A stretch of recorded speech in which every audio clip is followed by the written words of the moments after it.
দুর্নীতি, চুরি, ব্যক্তিগত স্বার্থ ছাড়া আর কোনো চিন্তা নেই সরকারি আমলাদের মধ্যে। বলতে আমি বাধ্য হলাম, দুঃখিত। এই অবস্থার পরিবর্তন তো আপনার এত দ্রুত হবে না, একদিনে হবে না।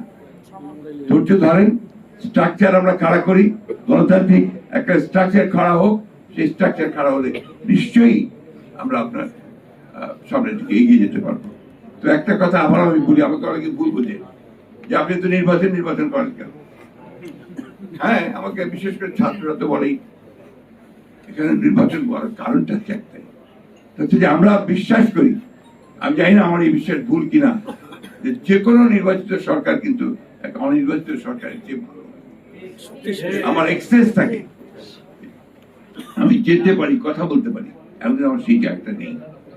জিয়াউর রহমানের কৃতিত্বটা ছিল কোন জায়গায়? জিয়াউর রহমানের কৃতিত্ব ছিল ওই জায়গায় যে তিনি একটা একদলীয় শাসন ব্যবস্থা, একেবারে বদ্ধ একটা রাজনীতি এবং বদ্ধ একটা অর্থনীতি, সেখান থেকে তিনি বের করে নিয়েছিলেন।